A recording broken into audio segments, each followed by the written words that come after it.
Halo semuanya, kami dari kelompok 7 akan menjelaskan mengenai SOP atau Standar Operasional Prosedur. Sebelum itu kami ingin memperkenalkan diri dari kelompok 7 yang beranggotakan Katon Nur Hikmah dan Shilvani Nurosita Sari. Di video ini kami akan menjelaskan mengenai pengertian, unsur-unsur, fungsi, tujuan, manfaat dan cara membuat SOP. Pengertian dari standar operasional prosedur adalah serangkaian instruksi tertulis yang dibakukan mengenai berbagai proses penyelenggaraan aktivitas organisasi, bagaimana dan kapan harus dilakukan, di mana dan oleh siapa dilakukan. Unsur standar operasional prosedur yang satu. Tujuan-tujuan penyusunan SOP merupakan landasan setiap prosedur dan langkah kegiatan di dalam SOP. 2. Kebijakan pernyataan kebijakan bertujuan mendukung pelaksanaan prosedur secara efektif, efisien, dan bersifat spesifik untuk masing-masing prosedur.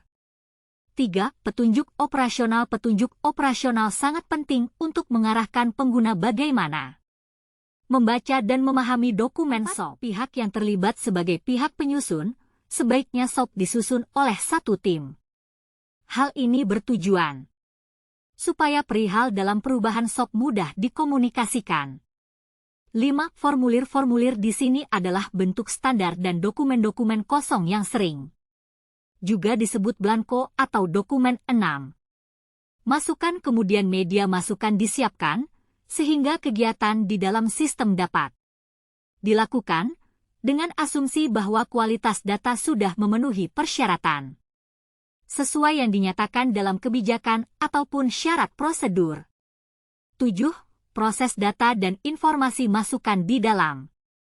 Masukan diubah menjadi informasi dan teknologi yang dibutuhkan oleh organisasi untuk pengambilan keputusan dan melaksanakan kegiatan dalam rangka mencapai tujuan yang ditetapkan, baik jangka pendek maupun jangka panjang. 8. Laporan-laporan yang dimaksud dalam SOP harus dibedakan dengan formulir, blanko, atau dokumen. 9. Validasi tujuan melakukan validasi untuk memastikan bahwa semua keputusan yang diambil dan kegiatan yang dilakukan telah sah, valid. 10. Kontrol-kontrol bisa dilakukan dengan berbagai cara.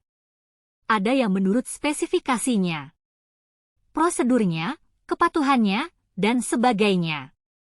Untuk dapat menerapkan SOP dan prosedur-prosedur, maka kontrol yang diterapkan harus mencakup semua bentuk kontrol tersebut. Fungsi dari SOP adalah A. Memperlancar tugas karyawan dalam suatu divisi atau unit kerja. B. Sebagai dasar hukum bila terjadi penyimpangan. C. Mengetahui dengan jelas kendala dalam pelaksanaan pekerjaan dan mudah dilacak. D. Mengarahkan karyawan untuk bersikap disiplin dalam bekerja. E. Sebagai pedoman dalam melaksanakan pekerjaan rutin. Tujuan dari SOP adalah untuk menjaga konsistensi kinerja pada setiap karyawan di perusahaan. Dalam perusahaan tertentu, seorang manajer bisa mengetahui kualitas karyawannya dari bagaimana karyawan tersebut menjalankan SOP yang berlaku. Jika seorang karyawan masih belum maksimal, maka dapat dilakukan evaluasi berupa pemberian pelatihan. Manfaat dari SOP adalah 1. Sebagai standarisasi cara yang dilakukan karyawan dalam menyelesaikan pekerjaan khusus, mengurangi kesalahan dan kelalaian.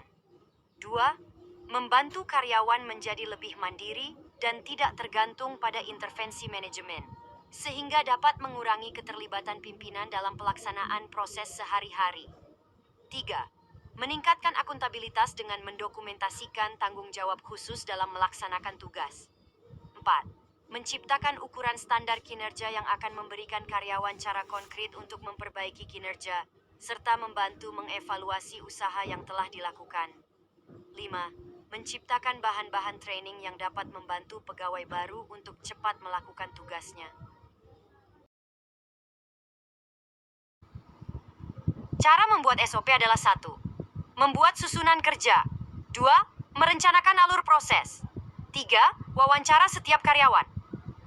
4. Menulis SOP, disetujui, dan disosialisasikan. 5. Pelatihan. 6. Evaluasi.